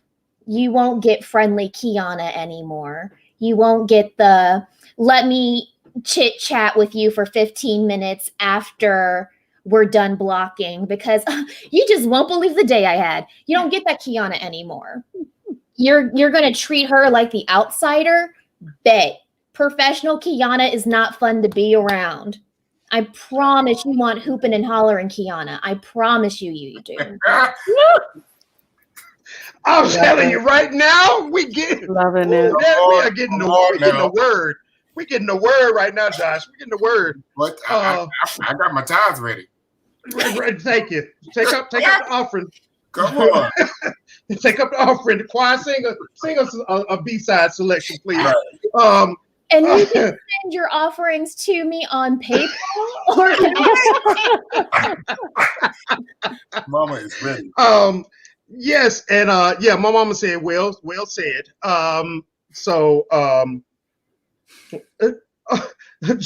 Joanna said, I love all the Kianas. Yes, we do. I love the solutions I love that being the first. And I want to say, again, opinion before John Paul, I get to you. Opinion, Kiana. When it happened, the whole talking over me situation, I just sat there. And they came to a resolution on what needed to be done. And I still just sat there. And then what was said was, Juan, are you okay with that? And I said, okay with what? And they said, with doing such and such and such. I said, you were talking to the lighting designer, so I'm assuming that he's going to do it for you. And the room got quiet. The room got quiet. And I didn't raise my voice. I didn't do anything. And it was like, I was asking you, this is stage manager. I was asking you, I said, well, then why is it that when he started talking, you acknowledged him? Mm-hmm. If you were asking me, what you should have done was ask him to be quiet because he's doing lights. Mm-hmm. I'm doing sound. And then you should have made sure that I gave you an answer. Mm-hmm. Now, whatever it is you're wanting to do, you can ask me again, because even though I'm sitting right here beside you, I tuned you out when you started paying attention to your lighting designer. That's why my head was buried in my phone, because I've tuned you completely out. Right. I don't know how I was perceived or seen. I do know the change that you're talking about, because after that, it was some tiptoeing through the tulips. I did not care. I didn't want that, but you took me there. Mm-hmm. So since you took me to the La La Land, Mm-hmm. then la la, here we are. So, so yes, I wanted your take on that because yeah, two people up here can definitely tell you. I'm gonna tell you how I feel. I'm gonna get it on off. I'm too old. I'm gonna tell you exactly what I feel and be done with it. I'm not carrying it. I'm not taking it around with me. Okay, let me set you straight, and I'm gonna be polite about it, as Lex said. But I'm gonna tell you. But okay, thank you. You you gave a word right there. That was a sermon. Okay. John Paul, you said earlier about the play with the three Asians, and it's the truth. A lot of theaters would be like, I don't know if we want to do that. It might not be able to find anybody for it. I'm sorry, Emma just put up there, la la, here we are. Yes, Emma, la la, here we are. We may not be able to find anyone for it. How do we go about changing that? Yeah, I was just thinking that as I was talking about these play contests, that I've somewhat been in charge of organizing, and these are 10-minute play contests. We've been doing a play festival, kind of messed up by COVID last year, but you solicit plays, you get a team of readers in. Now, we would always talk about, well, we should have some people of color among the readers. And somebody would say, well, so-and-so's kind of Indian, isn't she? She'll do, so there's a little bit of effort put in, a tiny bit of effort, you think about it, it crosses your mind. And, and yet, knowing that it takes some effort, you say, okay, well, I tried. We just, maybe next year we'll get, a couple of people of color to be on this reading committee, but this year it proved to be too much effort. So I think there is the fact that this kind of change in the kind of material that you're looking for, it just takes effort on all kinds of people, even to the point of, we made some effort to try to see if we could get more Black writers to write scripts and put them into the contest, but we didn't know the channels to go through to kind of ask, I mean, like what I put up, I think I went over to NCCU and put up a bulletin board put something on the bulletin board in the English department, and thought, well, maybe somebody will see, maybe there's a promising Black playwright who will just pass this. Of course, it was lost, but so yeah, there's just all this effort, and as soon as you realize it's going to take extra effort, you say maybe next year. Mm-hmm. So that's a self-criticism. I really think that we do seek this kind of diversity in these kinds of events with play contests and getting new works out there. But once you start saying, for this particular one, I'm just not. These are already in my lap. These scripts here, I'm not gonna go beyond this. Let's see if we can make this easy on ourselves. And that's where you just sort of like settle for what you've got. Well, and can I, because it's just on my spirit. So what is the for those place elections that you're reaching out for?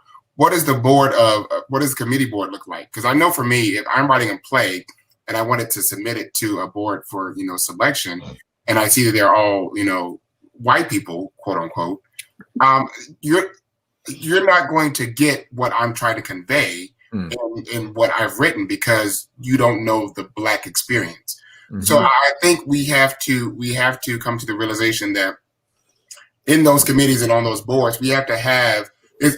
For me, it's more important to have the selection committee be more diverse than even the cast is, quote unquote. Oh yeah, we have to have somebody on that board who understands where this playwright is coming from, what this story is. If I tell you, go put some onions. If I write in my play, put some onions in your socks to get the fever out. You don't know. I don't know if that's a Black thing, quote unquote, but certain things like that. If your committee is not understanding what that Black story is, they're not going to connect with it and they're not going to select it. So I feel like I've wasted my effort in trying to come to you for acceptance. Yeah. I mean, it is. You're kind of describing this kind of chicken and egg thing where, you know, who's going to say, okay, well, I mean, I guess if you put it out there, you know, this is our reading committee, and somebody knew that. In fact, we kind of haphazardly assembled the reading committee, as you could probably tell from the way I described it. So, you know, the playwrights never knew who was reading their plays and evaluating them. But, you know, I mean, a problem, I can tell you a real problem we had a play submitted, and it featured a black character, a very prominent black character, but, you know, he's kind of like a wino or something like this. And I couldn't really work my way through whether this would, you know, could be a real expression. I mean, it was I knew the playwright, and it was a white playwright, you know, so I thought to myself, is it possible this thing could work? You know, in the end, I rejected it. You know, the pieces weren't fitting together, but, you know, here if we had somebody on the committee and we say, you know, does this sound like the black experience to you? And the person says yes or no, then we could have, you know, proceeded from there. I would love to. Oh. Go ahead. Tag me in, Coach. So a couple of things here. One, absolutely yes to everything that Josh is saying. And to accompany that, it takes time, right? Like if you have a predominantly white, I won't even say all white, predominantly white group of individuals, group of artists, and you are looking around the room and you're like, whoa, we need more people of color. It takes time for you to reach out to NCCU, to reach out to other organizations, you know, that are predominantly Black or predominantly people of color. And then you have to foster that relationship and pour water into it so that their artists, so that their collaborators can trust you enough to submit, to trust you enough to apply to work with you. It's not going to be oh crap, we have an event coming up, we got to go find get somebody. It can't work that way because we're too smart for that. And then two, this is not an attack on you. I just think that this is absolutely hilarious that you posted in the English department at NCCU. Well, I think it was, I tried to find the drama. I was there too. I don't want to do Sure. my best effort there. Here's why it is hilarious to me. To get to the English department at NCCU, you have to walk through the theater department to get to the elevator. So you were on the floor, you were on the right floor. And then because you didn't know the building, you didn't know where to search. I tried. On the elevator and went to it's not that clear in that building. You got to admit. No, the signs need some work, and I acknowledge. But so for me, this epitomizes, y'all. I promise I say words for a living. I promise I do. This is such a perfect example of people just not knowing, not realizing, oh, I can call somebody. Oh, I can email somebody. And the information is out there. We exist. We're out here. We're doing it. And it will take work for, and not just you, not just your organization, for all predominantly white theaters. It will take work for you to learn, who do I call? Who do I ask? And either you do the work or you don't. Well, and I want to say something. Yes, don't worry. I got that, Lauren. John Paul, when you got me for the reading that you did, how did you get in contact with me? Facebook Messenger. Yeah. Okay. And okay. You answered Facebook. like that. You were a prince, I tell you. Okay. So Facebook, and we weren't friends at that time, were we? I don't think so. Yeah. Were we? I think so, Juan. Yeah, I think. Okay. We were. We had worked on a couple things together. Well, maybe not a couple things, but the women's the dresses show. We worked on that. That's and I right. think we might have. So, but with that, let me say this. So, and this is not just you. This is part of that programming. When you were looking, and you were thinking about going to Central, it didn't dawn on anyone to contact someone like me. Were we friends at that time? Well, this would have been like, I mean, the last time I was dealing with this issue of trying to get a committee for scripts would have been like last April or something like that. So, conceivably, So, and what I say that to say this: when it comes to white actors and actresses, if you've seen them, or maybe if you haven't, maybe you called Raleigh Little Theater and asked, "Do you know any such and such that can do such and such?" Well, the same thing with us. If you had contacted me, I would have told you where to go at Central. I would have made phone calls for you at Central. But that's another thing that was another issue I had with all the theaters when the George Floyd thing happened. Instead of, and it's what Josh said and what Kiana said, instead of them consulting a Black person or a BIPOC person on how they should go about it, it was, and I'm gonna say it just like this, Lex, don't you say nothing when I say this.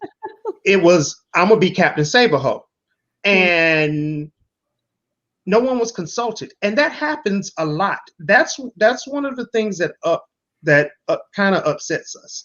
It's the decision is made for us, and in the case with the theater thing, and again, it happens everywhere. We hear a lot that, well, there are no Black people or there are no Asian people. Okay, but who did you ask that was Black or Asian? You know, Asian people, Joanna Lee is right there. I know she can get somebody. She's right there at Playmakers. You know, and so no one consults us to ask us, who do we know? Well, and let me rephrase that, because I get asked that now as a result of where we are in this space, but normally that doesn't happen. And then, as Kiana said, you build the relationships when you don't need them, so that when the time comes when you do need them. I mean, we're all theater people. We all have connections. Like, Kiana is the only person up here I haven't worked with. Everybody else I've worked with in some aspect. So those are connections to build. I know, Kiana, I'll be working with you soon. So, yes, I thank you for your honesty, and it needed to be said, because it's not just you. It really isn't, and I don't want you to think that we're pointing fingers. Oh, no. I offered that as kind of a self-criticism that I didn't put the effort in that I needed to. And it's, you know what? But the funny thing about it, the effort doesn't have to be hard. If you call other theaters, they can get you someone. But I understood you were like, I'm going to Central and I'm going to do it and da da da. But if you had just made phone calls, you probably wouldn't even have had to go to Central to get that. The last thing I want to ask you guys, because I'm sick of y'all and it's time to get off. That's because how we feel. You know what? Nope, I'm not. Nope. I'm not gonna do it. I'm not gonna do it. Now, Paul, I'm not gonna do it. I'm not gonna do it. I'm not gonna talk about it. I've been involved in plays, whether I was acting or doing sound or whatever. And when the rehearsals start, the stage manager or director, whoever, gets up and reads something similar, to the Chicago Code of Ethics, but it's the information that they need to read for that play. And one of the statements they say is, and this is a safe space. And then they go on to the next thing. What is a safe space? Josh.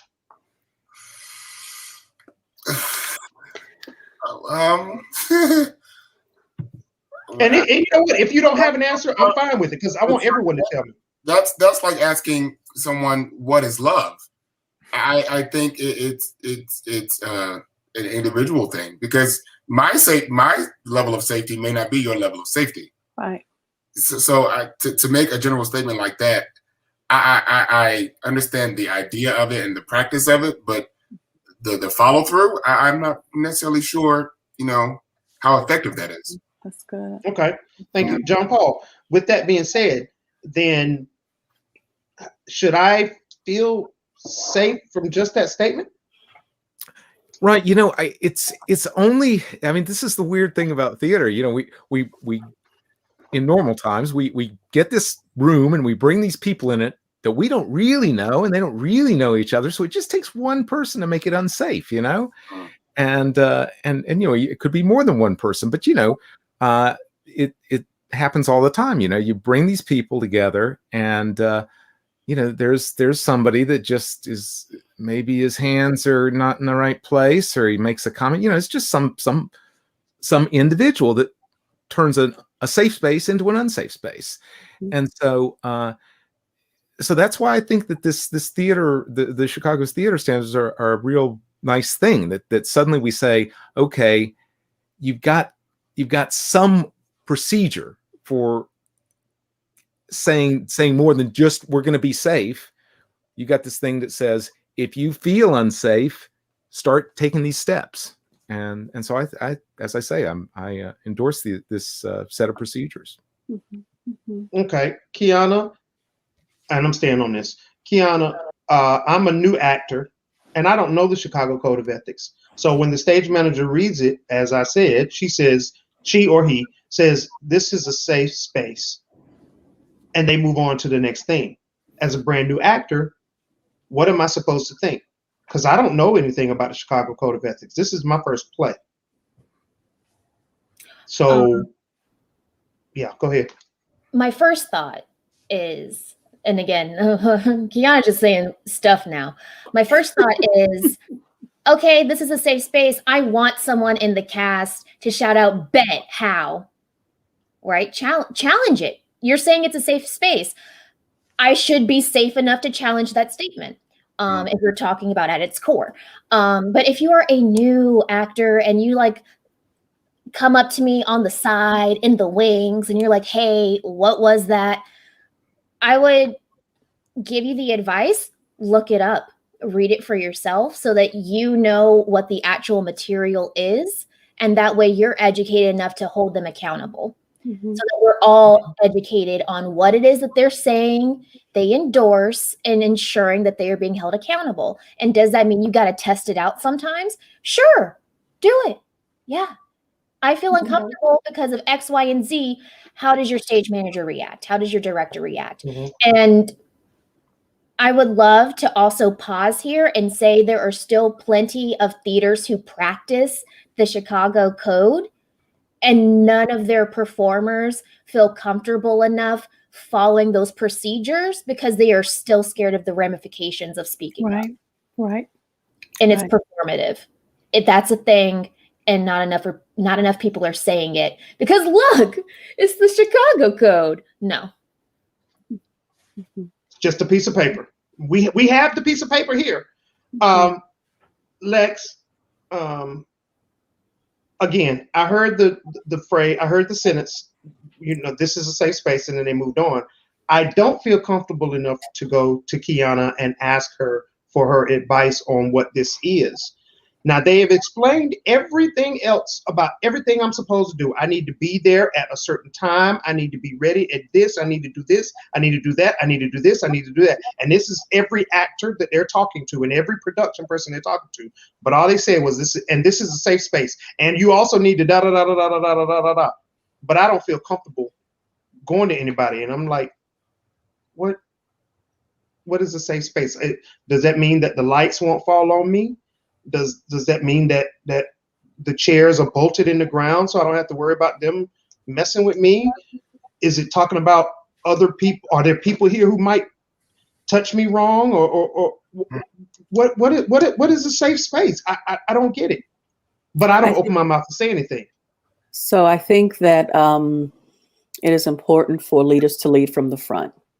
So if you know that the pattern is that people are afraid to speak up, then it is you are abdicating your responsibility as a leader to only say it once and then move on to like logistics.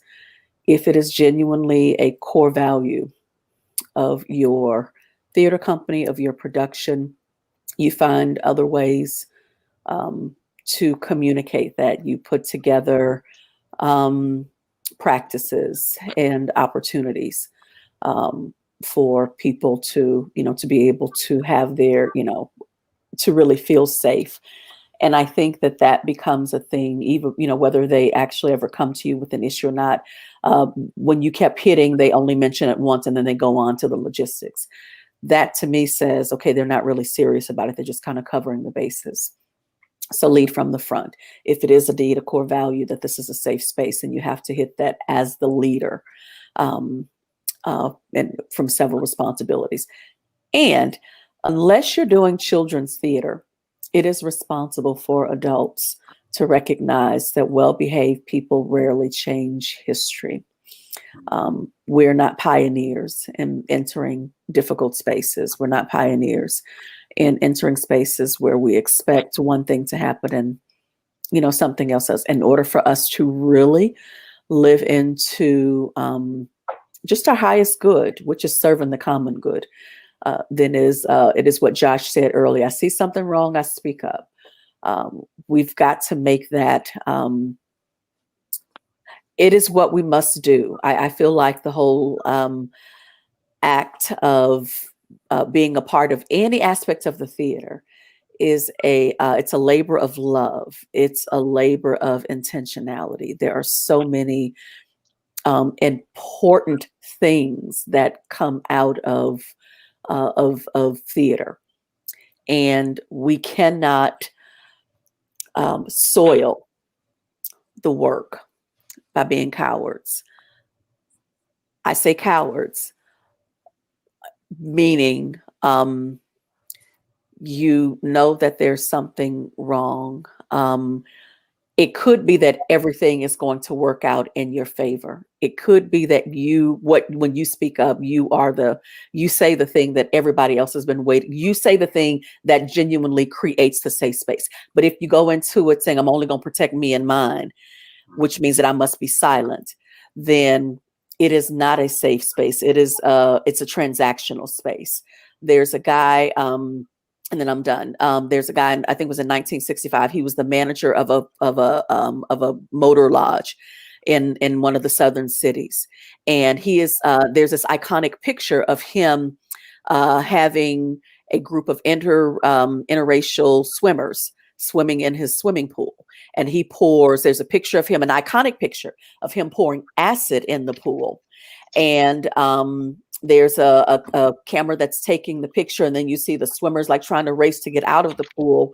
Now, the backstory is he was being like the KKK was after him, and they were like, you're not holding up your part of it, of the maintaining the standard of the South. I think this was like in 65.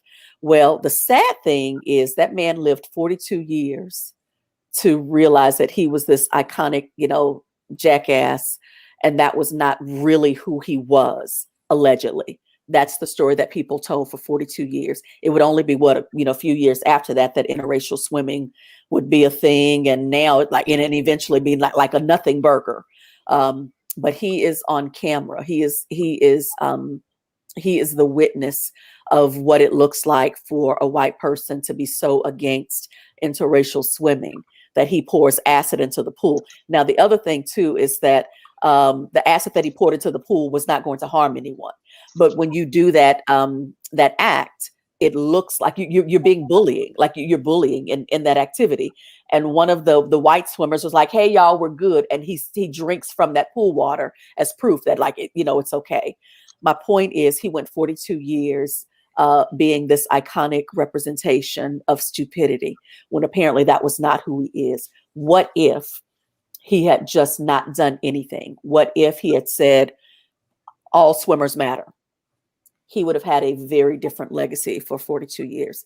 My point, do the courageous thing always, because you don't know how you are making history. You are reaffirming the good. You are serving in the legacy of other great people who've done courageous things without making it first about like, oh, well, this is what it might cost me. My thoughts. Thank you. Thank you. Well, friends, I'm so glad we had this time. Okay. It is 2 hours, and you guys have been great. More than great. I really appreciate it. I want to, while you guys are still up here, I want to plug RDU on Stage has a BIPOC page. I'm not sure if we gave it a title, Lauren. But what it is a page for BIPOC actors, singers, dancers, sound people, all of that. To go, you fill out your information on the page, you put a picture, and then it is a place for someone, speaking of John Paul, to go to this page and find actors and actresses or people that he's looking for, so that he don't have to go to Central and get lost. Because I know some Eagles gonna be mad at me, but Central, yeah, it is confusing in that theater. I'll tell you the truth. I'm sorry. Oh yes, Kiana, it's confusing. Don't play. Like that. Yes, okay, whatever. I'm a Winston-Salem State Ram. We got directions. Anyway, go ahead, jump off. Nothing. Okay. So yes. So please go to RDU on Stage, and you can sign up.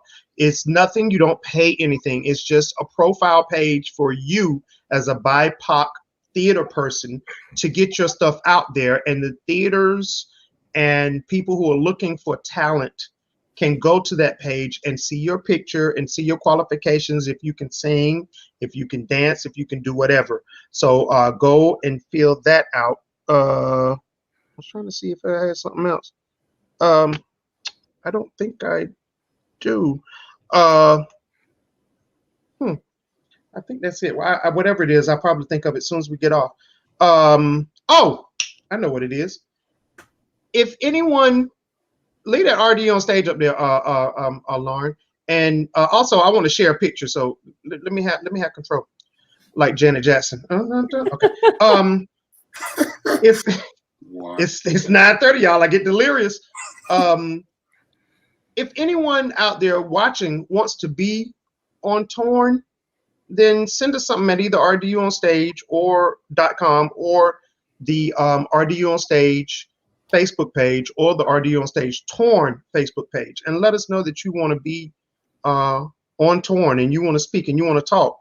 All these people that are making comments on the side. If you're a theater person, if you do something in theater, sorry that if that is discriminating, but this is for theater people, because I want people to see that theater people breathe and have life too. We don't just exist on the stage. Because some people think that we don't do anything after we leave the stage, like we just disappear, I guess, when we walk out the door. We don't. I've heard that too, guys. I've heard that, well, you guys are theater people. You live in a fantasy world. There's always a happy ending at the end of every play. Oh, really? So my life isn't like that, but okay. But nevertheless, I know it always strikes me as very strange to find somebody I've seen on stage just walking through the grocery store. I'm thinking that's not right. Right. Like, you shouldn't buy groceries. You shouldn't be eating. You don't eat. The play is over with. You shouldn't be here. I don't understand that. So yeah, that's it. So I am going to say goodnight to you guys, and I'm going to end on this note.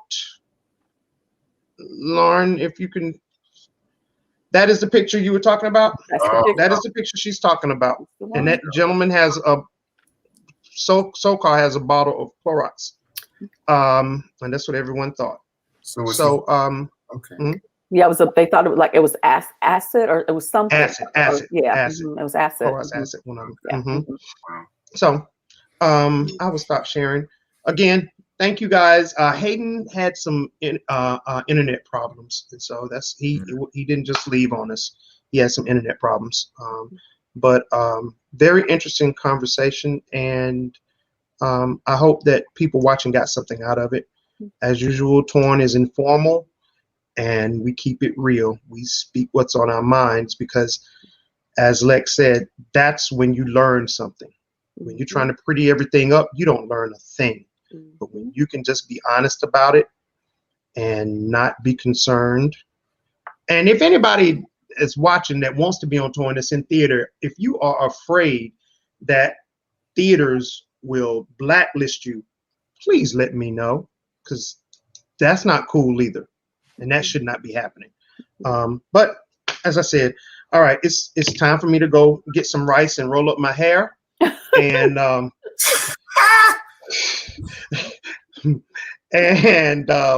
Lauren, do you want to come on right quick? Come on, Lauren. Gosh, we need to see. Lauren. What you looking like? Okay, you ain't okay. I thought maybe she had her hair in rollers too. Turn your mic on, Lauren. You turn your mic off. Turn your mic on. Well, all right, Lauren. I'm chilling. I like to be backstage for tour. I know. That's why I put her on camera. Tell the people what's going on. What's going on tomorrow, next week on RDU on Stage, please. Tomorrow, we're taking a field trip Friday to Pineapple Shaped Lamps. I think they're in Wilmington or Winston.